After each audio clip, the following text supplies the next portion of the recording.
Hey everyone, you're in the War Summary channel. In this video, we're going to talk the most important events that took place during the last 24 hours. In this ongoing war between Ukraine and Russia, these images show the grim reality of attacks in the Odesa area, where numerous buildings have suffered severe damage. However, we must be cautious, as the source of these photos claims the incident occurred in Odesa. It's vital to verify the information to avoid spreading unverified news. Now let's shift our attention to the Kherson Frontline. Throughout the day, both Russian and Ukrainian forces have engaged in relentless artillery campaigns. Despite the intensity of the conflict, there have been no known changes in territorial control. The situation escalates with fierce fighting between the islands, utilizing boats and drones. The battles have intensified the conflict zone, but unfortunately, we lack any video or photo evidence to prove these clashes correctly. Tragically, the Ministry of Defense has reported heavy losses.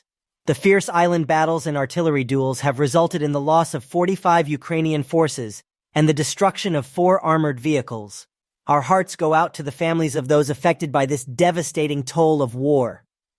In Novodarivka tactical bridgehead, there have been limited updates. However, we got 2 geolocated videos that confirm the occurrence of previous clashes. In the first video, a Ukrainian tank can be seen destroyed on this part of the front line. The second video shows Russian troops bombing and shelling Ukrainian positions along the forest lines. Now, shifting our attention to Vuhledar, the Ukrainian forces launched a sudden offensive operation in the last 24 hours. Unfortunately, their armored convoy got stuck in minefields, and the Russians discovered them using their reconnaissance drones. Following artillery strikes, the convoy was completely destroyed. It has been estimated that up to 6 to 7 armored vehicles, including tanks, were lost during this failed attack. The Minister of Defense of the Russian Federation has released an official report describing the intense fighting in the area. According to the report, the Ukrainian forces suffered heavy losses, with 170 men and 11 armored vehicles, including 6 tanks, being destroyed. Additionally, 2 artillery systems were also reported lost. In the past days, there was a Russian attempt to attack Novodarivka from the south. However, there have been no updates from the Russian side, with no videos or geolocations being released. On the other hand, the Ukrainians have shared several videos showcasing their side of the battle. In one of these videos, we witnessed the Ukrainians trying to attack Russian positions among the ruins. Simultaneously, the Russians were seen sending reinforcements to that area. The situation escalated when the Ukrainians started bombing the area and the road with grenades. The dynamics of this battle are indeed intriguing, given the limited time the Russians have on this bridgehead. Ground sources reported a major development. Last night at 2 a.m. local time, the Ukrainians began a counter-offensive operation in the direction of the coal mine. The Russians, unable to create a safe supply road, fell into an ambush. The Ukrainian forces, witnessing the Russian troops crossing the area, quickly attacked with regular mortars, resulting in immediate casualties. The Ukrainian forces continued their advance, clearing the area using cluster shells. This operation caused heavy losses on the Russian side. In the last 24 hours, the Russians have escalated their activity in Avdiivka, launching attacks and bombings from 3 sides of the region. This operational surge follows a short pause, and tensions are high in the area. Today, video confirmation has been posted, showing the Russians destroying another barrack or garage housing Ukrainian armored vehicles. The Russians claim to have destroyed several hidden armored trucks in the area. This incident happened on the western flank of Avdiivka. On the southern flank of Avdiivka, the Russians performed a successful counterattack, reclaiming their lost positions near Krasnogorovka. This advancement is strategically important, bringing them closer to Ukrainian positions.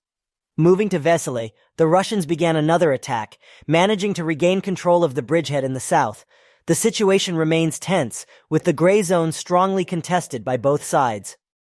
The situation in Avdiivka remains complex, with the Russians regaining control over land they lost months ago. However, their advancements have not progressed significantly yet. The situation is fluid and uncertain, making it challenging to predict future events. Now, shifting our attention to Klishchivka, there have been limited video confirmations from both the Russian and Ukrainian sides. The Russians claim to have counterattacked and regained lost positions, while the Ukrainians have released videos of their storming processes. The battles in this area are extremely fierce and bloody, and currently, neither side seems to be getting a clear advantage. The Russians are losing positions, but their infantry remains resilient. On the other hand, the Ukrainians are making gains but at the cost of major losses. The situation is highly volatile, and it may take a few more days before the true results of these clashes become clear. According to the Minister of Defense, the clashes from Marinka to Siversk, including Avdiivka, Klishchivka, and others, have resulted in the loss of 210 Ukrainian forces, 4 armored vehicles, and 6 artillery systems. Now, shifting our attention to Vuhledar, the situation remains tense with heavy clashes reported in the area. Recently, Ukrainian troops have been using JDAM-guided bombs, signaling the beginning of the battle for Vuhledar. Ukraine forces have posted another video showing the hunting of Russian soldiers near Berestov. This area has proven to be a painful part of the front line for the Russians. Despite their efforts, they are still battling to find a solution to reduce the Ukrainian activity. Their main focus now is on neutralizing Ukrainian drone operating squads. On the other hand, the Russians have released videos of their bombardments and shelling of Ukrainian positions. One video shows the destruction of D-30 howitzers on the Siversk bridgehead as a result of artillery attacks. In another video, the Russians destroyed a Ukrainian area used for crossing the Siversk-Donetsk River from Vuhledar to the Serebryanka forest. Now, shifting our attention to Torska, there haven't been many updates. However, we got one video showing Russian advances on the northern flank of the area.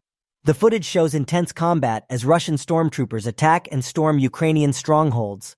The fight takes place dangerously close to the Ukrainian positions, leading to the destruction of fortifications. According to the Minister of Defense, the latest battle on the bridgehead resulted in the loss of 60 Ukrainian soldiers.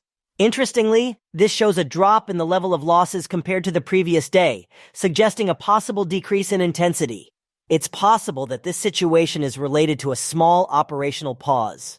Moving on to Kherson and Kupiansk frontlines. During the previous clashes in this area, the Ukrainians lost 110 soldiers, showing a significant increase in casualties compared to previous days. The Russians have started a real counteroffensive or offensive operation in this region. Despite the Russian offensive, we have yet to receive any geolocated updates about their progress in these places. However, we expect that in a day or two, we'll have more information to understand the situation better.